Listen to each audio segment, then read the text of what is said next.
다산 정약용은 조선 후기의 실학자로 정조의 특별한 총애를 받아 개혁적인 연구를 많이 하게 됩니다. 그러나 천주교 교난 때 유배를 당하는데요. 인생의 암흑기를 거치는 그는 학자로서 연구와 저술의 힘을 써서 경세유표, 흠흠신서, 여유당 전서 등을 편찬하게 됩니다. 이 책에서 다산이 가장 중요시하는 습관으로는 어릴 때 배우는 소학, 심경을 통해 가장 기본으로 또 기초를 튼튼히 하는 삶으로 돌아가자고 주장하죠. 이색적인 것은 일상의 도리를 강조하며 시와 음악의 중요성을 설파하기도 했다는 점입니다. 중요한 것은 속도가 아니라 방향, 그리고 꾸준함임을 강조하죠. 그럼 다산의 마지막 습관 낭독 시작하겠습니다. 명륜, 자승자강. 예의란 타인이 아닌 스스로를 이겨내는 자세다. 세상을 바꾸고 싶다면 책상부터 정리하라. 법내외 개초명 한감수, 의복 렴침점, 쇠소실 당급정, 포석 각종 기사. 모든 안팎의 사람들은 첫 닭이 울면 세수하고 양치질하고 옷을 입는다. 베개와 대자리를 걷고 방과 마루, 뜰에 물을 뿌리고 청소한 다음 자리를 펴놓는다. 그런 다음에 각자가 맡은 일을 한다. 예기, 내칙. 논어 장자에는 공자의 제자 자하와 자유가 논쟁하는 고사가 나온다. 자유가 말했다. 자하의 제자들은 물 뿌리고 비지를 하는 일이나 손님 응대하는 일, 나아가고 물러나는 예절은 잘하지만 그런 것은 말단이다. 근본적인 것을 따져보면 아무것도 하는 것이 없으니 어찌 하려는 것인가. 자하가 이를 듣고 말했다. 아, 언유의 말이 지나치구나. 군자의 도에서 어느 것을 먼저 전하고 어느 것을 뒤로 미루고 게을리 하겠는가. 이를 풀과 나무에 비유하자면 종류에 따라 가르침을 달리하는 것이다. 군자의 도에서 어느 것을 함부로 하겠는가. 처음부터 끝까지 일관되게 갖추고 있는 것은 오직 성인뿐이로구나. 자유는 자하가 너무 기초적인 일에 치우쳐 정작 높은 차원의 도를 제자들에게 가르치지 않는 것을 탓했다. 그래서야 언제 수양과 학문의 진전이 있겠느냐는 것이다. 하지만 자하의 생각은 달랐다. 군자의 도는 일상의 일에서부터 높은 도에 이르기까지 어느 것 하나 미치지 않은 것이 없어야 한다고 보았다. 학문의 처음에서부터 높은 차원의 도까지 모든 것을 알고 있는 사람은 오직 성인밖에 없으니 제자들은 자기 수준에 맞게 기본적인 것에서부터 높은 도에 이르기까지 합당한 배움을 얻어야 한다는 것이다. 자유와 자하, 두 사람은 모두 공문 10철에 속한다. 특히 공자는 이 둘을 학문과 문학에 뛰어난 제자로 꼽았다. 이처럼 높은 학식과 수양을 지닌 두 사람 가운데 누구의 견해가 옳은지에 대해서는 선뜻 판단하기가 어려울 것이다. 단지 두 사람이 제자를 가르치는 교육 방식에 차이가 있을 것이라고 짐작할 뿐이다. 하지만 논어에 실려있는 공자의 가르침을 보면 자하가 좀 더 공자의 뜻에 가깝다고 볼 수 있다. 논어, 헌문에 실려있는 고사를 보면 공자가 나를 알아주는 사람이 없다고 한탄하는 장면이 나온다. 자공이 의아해서 어찌 사람들이 스승님을 몰라주겠습니까? 라고 묻자 공자는 이렇게 대답한다. 하늘을 원망하지 않고 다른 사람을 탓하지 않는다. 일상의 일을 배워서 심오한 이치에까지 도달했으니 나를 알아주는 것은 저 하늘이로다. 공자의 학문은 차원이 높다. 하지만 그 시작은 바로 일상의 사소한 지점에서부터였다고 공자는 말하고 있다. 아무리 높은 차원의 도라고 해도 일상에서 깨달음을 얻는 것이다. 자유가 말했듯이 공부의 근본은 도와 덕일지라도 그 시작은 바로 가까운 하루하루의 삶을 충실히 하는 것이다. 크고 복잡한 것을 해결하고 싶으면 작고 단순한 것에서부터 시작하라. 앞의 예문은 예기 내칙에 있는 글이다. 내칙은 여성들이 행하여야 할 도리를 뜻한다. 옛 생각이기에 오늘날의 관점과는 어긋나는 부분도 많다. 하지만 우리는 현실에 맞춰 해석하고 필요한 핵심만 받아들이면 된다. 한두 가지 시대와 맞지 않는 생각 때문에 고전의 지혜를 모두 부정하면 시대를 뛰어넘는 소중한 지혜마저 버리게 된다. 예문의 글은 모든 사람이 행해야 하는 하루를 시작하는 규범이다. 첫 닭이 울면, 요즘으로 치면 알람이 울리면 모두 일어나 하루를 준비해야 한다. 먼저 자신의 몸을 가다듬고 침구 등 주변을 정리한다. 그리고 집안을 깨끗이 청소한 후에 각자가 맡은 일을 시작한다. 이는 단순히 몸을 깨끗이 하고 주변을 정돈하는 데 그치지 않는다. 몸과 주변을 깨끗이 하는 일을 통해 하루를 시작하는 마음의 준비를 하는 것이다. 소학집설에서는 이렇게 해석했다. 베개와 대자리를 걷는다는 말은 사사로이 쓰는 물건을 남에게 보이지 않도록 정리한다는 의미이다. 집 안에서 어떤 위치에 있든 사회에서 그 어떤 대단한 일을 하는 사람이라도 마찬가지이다. 자신의 영역은 스스로 정리해야 한다.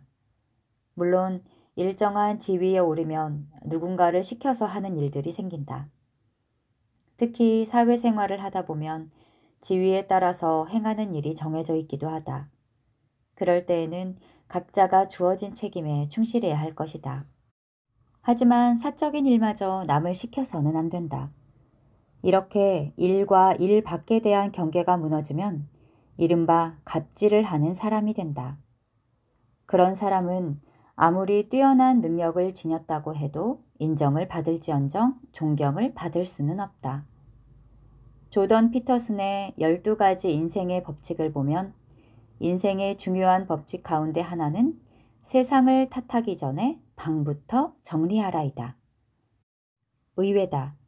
인생을 좌우하는 통찰이라기에는 시시하기까지 하다. 하지만 찬찬히 곱씹어 보면 인생의 중요한 법칙 가운데 하나로서 손색이 없다.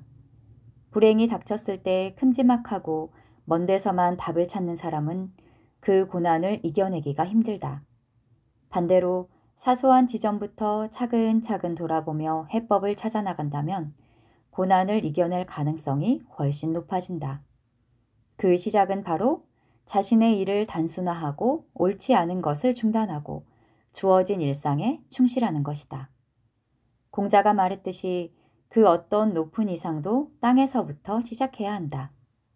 자기 집 쓰레기 분리배출도 제대로 하지 않으면서 지구온난화를 걱정한다면 우스꽝스러워 보일 것이다. 자신은 물론 온 집안이 부도덕한 사람이 사회의 정의를 외치는 것도 마찬가지다. 아무리 높은 이상도 그 시작은 현실에 발을 딛고 있는 자신이다. 그리고 자신이 만들어가는 일상이다. 일상에서 증명되지 않으면 그 어떤 것도 인정받을 수 없다. 학문도 마찬가지다. 다사는 이렇게 말한다. 궁리, 즉 사물의 이치를 깊이 연구함이란 현묘하고 심오한 이치를 탐색하며 만 가지 변화를 두루 섭렵하는 일을 이루는 것이 아니라 우리가 날마다 행하는 도리를 마땅히 다 헤아려 말없이 마음속에서 나누어 살피는 것뿐이다. 일상의 도리를 충분히 살피는 것에서부터 시작하면 만 가지 이치에도 도달할 수 있다. 아침에 일어나 귀찮음을 떨치고 침대를 정리한다. 사소한 일이지만 나는 하루의 시작부터 이겨냈다. 첫 번째에 이겼다면 두 번째에서도 이길 것이고 그렇게 이겨낸 경험이 쌓이면 승리는 습관이 될 것이다. 가장 가까운 사이부터 진심을 다하라. 출즉고 반필면, 소유필류상, 소습필류업, 항언불칙로.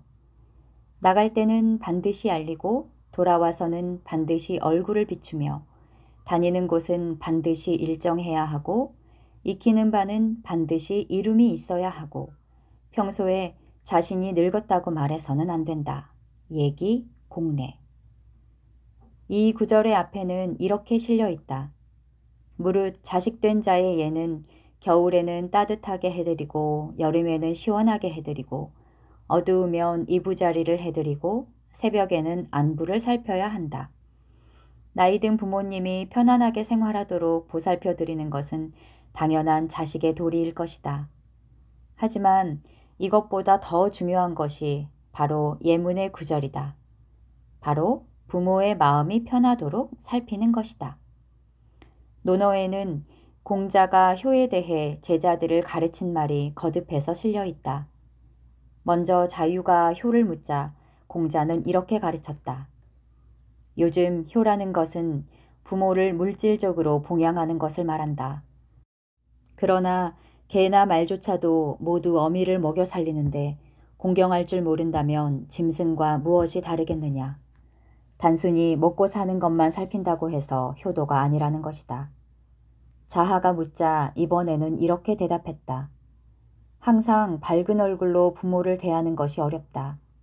일이 있을 때에는 아랫사람이 그 수고로움을 대신하고 술이나 밥을 윗사람이 먼저 드시게 한다고 해서 그것을 효도라고 할 수 있겠는가. 표현은 다르지만 같은 뜻이다.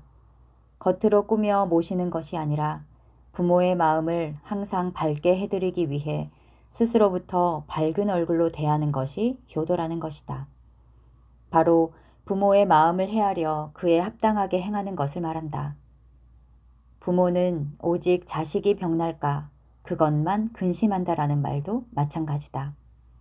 부모는 자식이 편안하고 잘 될 때 가장 행복하다. 이로써 보면 효도는 그리 어려운 일이 아니기도 하고 무엇보다 어려운 일이기도 하다. 내가 열심히 노력해서 잘 되고 건강한 것이 가장 큰 효도이기 때문이다. 예문에서 말하는 바도 이와 비슷하다. 나갈 때 반드시 말씀을 드린다는 것은 자신이 위험하지 않는 곳으로 간다는 것을 알려 부모의 마음을 편안하게 해드리는 것이다.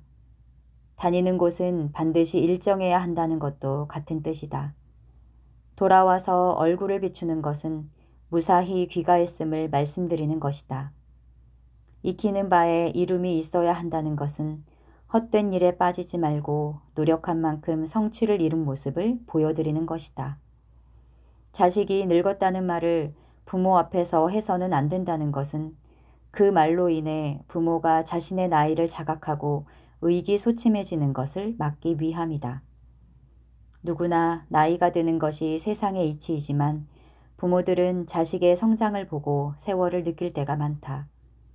만약 자식이 나이가 많다고 한탄하면 부모는 더 마음이 상하기 마련이다. 집성에서 송대 유학자인 여대림은 이렇게 해석했다. 부모의 자식 사랑은 지극하다. 다니는 바가 일정해야 한다는 것은 평안하기를 바람이고 익히는 바에 이름이 있어야 한다는 것은 바르게 살아주기를 바람이다. 만약 몸을 가볍게 여기고 스스로 사랑하지 않으면 그 뜻을 봉양하는 것이 아니다. 효도란 자기 자신을 소중히 하는 것이다. 효도란 부모에게 잘하는 것에서 나아가 자기 자신을 소중히 하는 것이다. 부모가 가장 바라는 것이 자식의 행복이기 때문이다. 따라서 열심히 배우고 또 힘껏 일해 성취를 이루는 삶 자체가 부모를 섬기는 것이다. 나아가 최선을 다한 삶의 자세는 반드시 의로워야 한다. 자식이 남의 눈에 피눈물이 나게 하면서까지 성공하기를 바라는 부모는 없고 오히려 그러한 성공은 부모를 가슴 아프게 만들기 때문이다. 다산도 학문의 근본이란 효제, 즉 부모에 대한 효성과 형제 간의 우애라고 했다. 그러면서 기본을 행하지도 않으면서 학문을 한다는 자들의 위선과 가식을 꾸짖었다. 하지만 다산의 효도는 이론이나 학문에 그치지 않았고 세밀하고 실천적이었다. 심지어 조선시대엔 여성들의 영역이었던 부엌일에 대해서도 효도를 하기 위해서는 마땅히 챙길 수 있어야 한다고 했다. 곡산향교의 효를 권장하는 글에 실린 글이다. 음식을 만들 때 시고 짜고 달고 깔깔한 맛까지 세세하게 신경 쓸 필요는 없다. 그러나 얘기, 내칙 등 여러 편의 그 지지고 볶고 국 끓이고 산적한 고기의 맛과 생강, 계피, 소금, 젓국, 간장 등의 식품에 대해 아주 자세하고 정밀하게 논하고 거듭해서 무겁게 말할 것은 무슨 까닭일까? 바로 부모를 봉양하기 위해서다. 지금 사람들은 가세가 조금만 넉넉하면 여성들은 음식 준비에 손을 대지 않고 남성들은 아예 이를 외면하는 형편이다.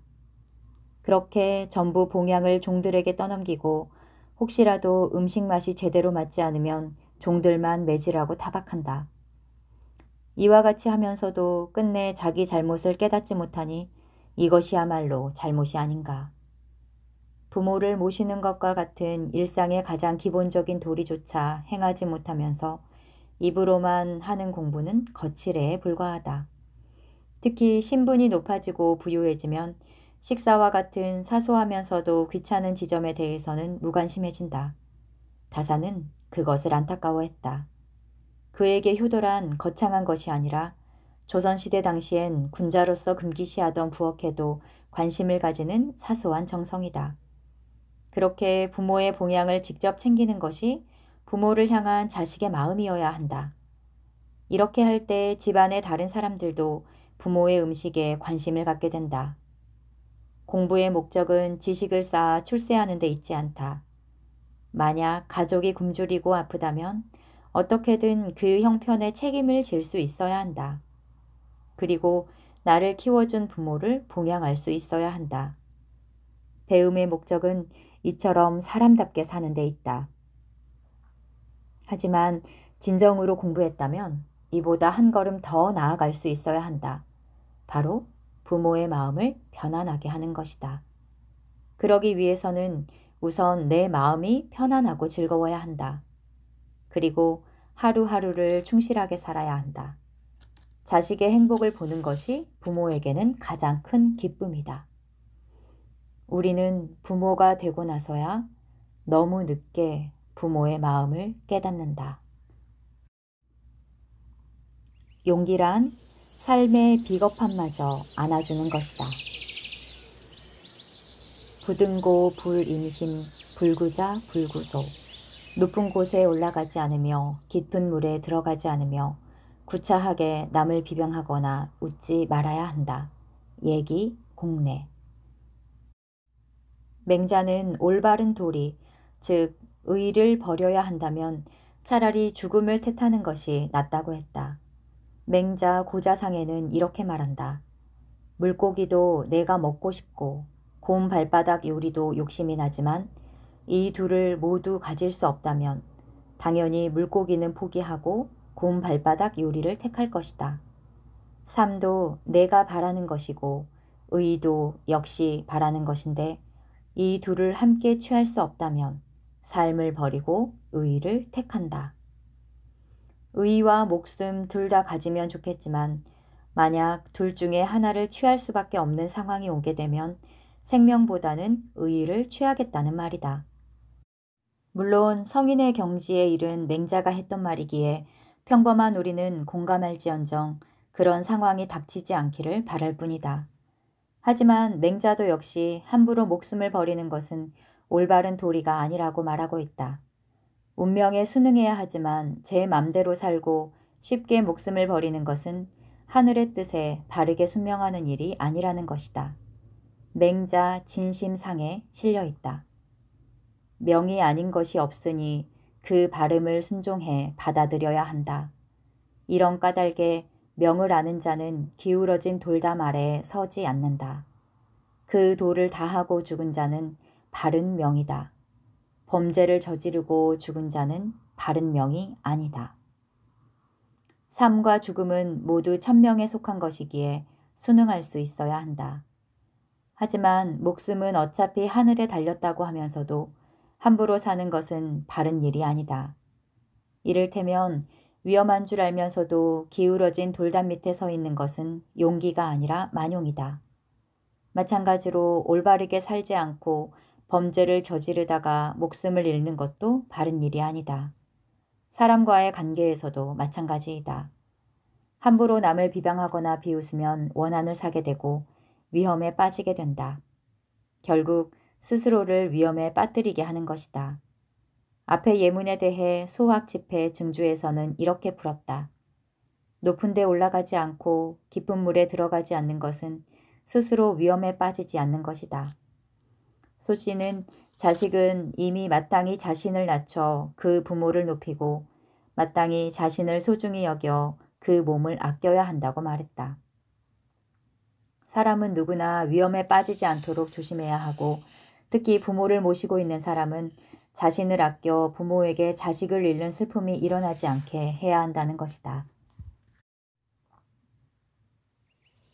큰 일을 도모했다는 것은 많은 순간 타협했다는 것이다.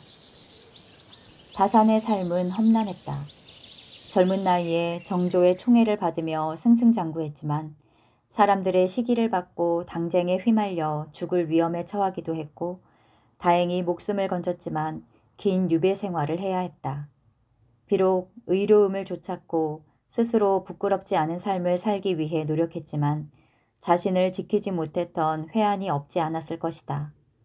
다산의 당호인 여유당은 이러한 삶에 대한 성찰에서 나왔다. 도덕경 15장에 실려있는 글에서 자신의 삶을 돌아본 것이다. 신중하라. 한겨울에 내를 건너듯이 두려워하라. 사방에서 에워싸인 듯이. 다산은 이 구절에서 앞에 두 글자를 따서 당호 여유당으로 삼았다. 다산이 직접 쓴 여유당기에서 이렇게 말했다. 나의 병은 내가 잘 안다. 나는 용감하지만 지모가 없고 선을 좋아하지만 가릴 줄을 모르며 마음 내키는 대로 즉시 행해 의심할 줄을 모르고 두려워할 줄도 모른다. 그만둘 수도 있는 일이지만 기쁠 수 있다면 그만두지 못하고 하고 싶지 않은 일이지만 꺼림칙해 참을 수 없으면 그냥 넘어가지 않는다. 그래서 어려서부터 멋대로 돌아다니면서 의심이 없었고 장성에서는 과거 공부에 빠져 돌아볼 줄 몰랐고 나이 30이 되어서는 지난 날을 깊이 뉘우치면서도 두려워하지 않았다. 이 때문에 선을 끝없이 좋아했으나 비방은 홀로 많이 받고 있다. 아, 이것이 또한 운명이란 말인가. 이것은 나의 본성 때문이니 내가 또 어찌 감히 운명을 말하겠는가. 노자의 말을 보건대 신중하라 겨울에 내를 건너듯이 두려워하라 사방에서 애워싼 듯이라고 했으니 이 두 마디 말은 내 병을 고치는 약이 아닌가. 대체로 겨울에 시내를 건너는 사람은 차가움이 뼈를 애듯 하므로 부득이한 일이 아니면 건너지 않는다. 사방에서 이웃이 엿보는 것을 두려워하는 사람은 다른 사람의 시선이 자기 몸에 이를까 염려하기 때문에 부득이한 경우라도 하지 않는다. 다산은 평생 하고 싶은 일, 해야만 하는 일은 망설이지 않고 행하며 살아왔다.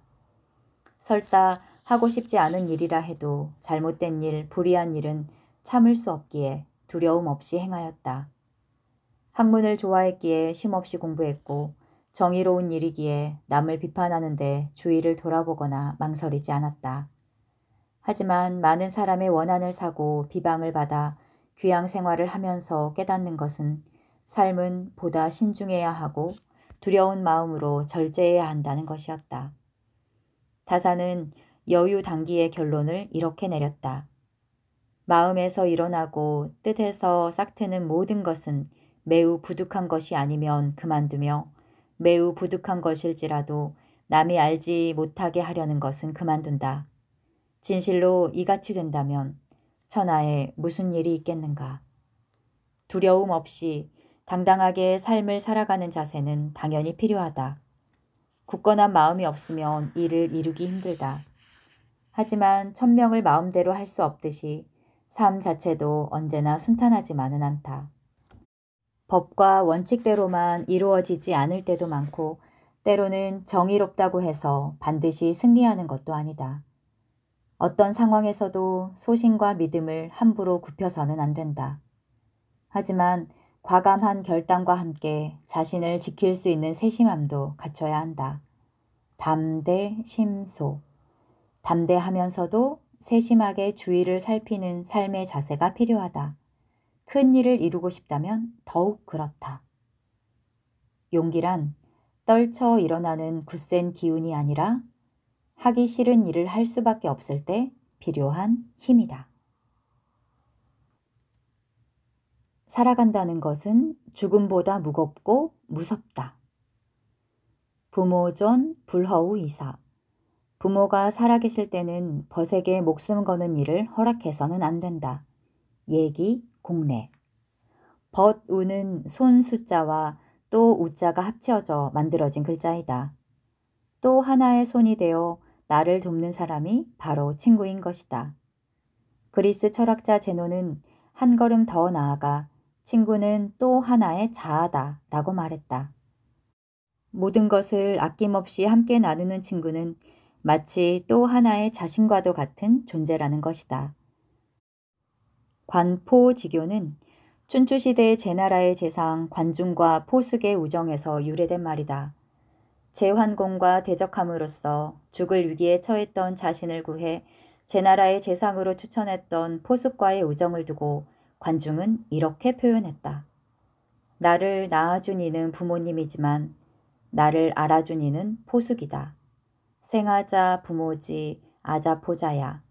친구란 나를 알아주는 사람, 즉 지아자. 나에게 생명을 준 부모와도 같은 존재라는 것이다. 그만큼 소중한 존재라는 이야기인데 따라서 고사에서는 친구의 우정을 죽음에 빗댄 것이 많다. 문경지교도 그중 하나이다. 전국시대의 조나라의 명제상 인상여와 명장군 연파의 우정을 가리키는 말로 서로 목숨을 내어줄 수도 있는 우정을 뜻한다. 하지만 앞의 예문에서는 부모가 살아있을 때에는 벗에게 목숨을 걸어서는 안 된다고 말한다. 이 구절을 두고 소학중주에서는 부모가 계신데 몸을 남에게 허락하면 이는 부모를 잊는 것이다 라고 말했다. 만약 자녀가 다치게 되면 부모의 상심이 너무나 클 것이므로 몸을 함부로 해서는 안 된다는 말이다. 하지만 바른 삶을 위해서는 또 다른 요구사항이 있다. 같은 책에는 이렇게 실려 있다. 부모가 계실 때 친구와 함께 죽기를 약속해서는 안 된다. 하지만 만약 친구와 같이 길을 가다가 환난을 당하면 어버이가 있음을 핑계로 구원해주지 않아서도 안 된다. 부모가 계실 때에는 목숨을 함께 하겠다는 약속을 해서는 안 되지만 실제로 위험에 닥쳤을 때는 부모를 핑계로 친구를 버려서는 안 된다는 것이다. 나는 부모가 계시기에 너와 함께 위험에 빠지면 안 되겠어 라고 한다면 부모를 핑계로 자신의 안전을 지키려는 비겁한 행동에 불과하다. 모든 덕목의 금은원이라고 할 수 있는 효의 도리는 이런 것이 아니다. 물론 둘 다 위험에 빠지지 않는 것이 최선이겠지만 만약 한 사람이 위험에 빠진다면 설사 위험하더라도 구하기 위해 최선을 다하는 것이 우정이다. 이런 이치를 잘 알려주는 구절이 맹자 이루하에 실려 있다. 받을 수도 있고 받지 않을 수도 있는데 받으면 청렴함에 상처를 입는다. 줄 수도 있고 주지 않을 수도 있는데 주면 은혜에 상처를 입는다. 죽을 수도 있고 죽지 않을 수도 있는데 죽으면 용기가 상하게 된다. 가이취, 가이무치, 취상념, 가이여, 가이무여, 여상해, 가이사, 가이무사, 사상용. 삶과 죽음의 무게는 다른 누구도 아닌 나의 것이다. 인간의 삶은 매 순간마다 선택의 연속이라고 할 수 있다. 하지만 모든 일이 선을 그은 것처럼 명확하게 구분되는 것은 아니다. 옳고 그름도 마찬가지이다. 만약 무엇을 가지고자 할 때 갖는 것이 옳다는 확신이 없다면 차라리 갖지 않는 것이 맞다. 탐욕이 될 수도 있기 때문이다. 베풀 때도 마찬가지다. 굳이 베풀지 않아도 되는 사람에게 은혜를 베푼다면 차라리 베풀지 않음만 못할 수도 있다. 베품에 진정성이 없기 때문이다. 진정으로 도움을 주겠다는 마음이 아니라 나 자신의 만족을 위한 것인지도 모른다. 나를 과시하는 마음으로 베푼다면 받은 사람에게 큰 도움이 되지 않을 뿐더러 진심으로 기뻐하지 않을 수도 있다. 죽음도 마찬가지다. 무모한 죽음은 진정한 용기가 될 수 없다. 죽음을 가볍게 여겨서도 안 되고 아무런 의미 없이 죽음을 선택해서도 안 된다. 그것은 소중한 삶의 가치를 모욕하는 것이나 다름없다. 인류 역사상 최고의 역사서로 꼽히는 사기의 저자 사마천은 48의 나이에 생식기를 뿌리채 잘리는 궁형이라는 형벌을 받았다. 죽음보다 더 치욕적인 형벌이었지만 그는 자신의 책을 완성하기 위해 끝까지 살아남았다. 태산보다 더 무거운 죽음이 있고 기러기 깃털보다 더 가벼운 죽음이 있다. 사유중어 태산, 혹경어 홍어라고 하며 사기를 완성하기 전에 헛되이 죽을 수 없다는 결단을 내렸다. 바로 이런 태도가 삶과 죽음을 대하는 진정한 용기라고 할 수 있다. 이 고사에서 우리는 다산의 삶을 떠올리게 된다. 그는 죽음보다 더 혹독한 18년의 귀양 생활에서 자신의 삶을 지켜나갔다. 자기가 해야 할 일을 놓치지 않고 묵묵히 해나갔다. 패족으로 절망에 빠진 자식들을 이끌었고 시골에 묻혀있던 뛰어난 아이들을 제자로 삼아 훌륭한 학자로 길러냈고 자신의 소명인 책을 완성해 나갔다. 위대한 사람들에게 죽음은 오히려 쉬운 일일지 모른다. 죽음으로 인해 자신의 삶의 가치와 의미를 잃는 것이 이들에게는 더 견딜 수 없는 일일 것이다. 오늘을 살아가는 평범한 사람들이 사마천이나 다산처럼 죽음과 삶의 무게를 가늠해야 할 상황에 처하는 경우는 드물지도 모른다. 친구 간의 우정은 소중하지만 친구를 위해 목숨을 걸어야 하는 상황도 상상하기 어렵다. 여기서 우리가 생각해야 할 점은 바로 죽음과 삶의 의미다. 그 어떤 삶에도 지켜나갈 소중한 가치가 있다. 그 어떤 죽음보다 삶은 더 소중하다. 죽음 이후에는 더 이상 아무것도 이룰 수 없지만 삶은 그 가능성이 무한하기 때문이다. 모든 삶은 찬란하다. 게로가 죽음에 대해 묻자 공자는 이렇게 답했다. 아직 삶도 모르는데 어찌 죽음을 알겠느냐. 논어. 다산의 마지막 습관. 옳은 방향으로 쉬지 않고 갈 수 있다면 결국 그 일은 이루어질 것이고 그 속도란 것은 상대적인 것으로 나에게 맞는 호흡으로 가는 것이 중요하다는 것을 일깨워주는 책이었습니다. 감사합니다.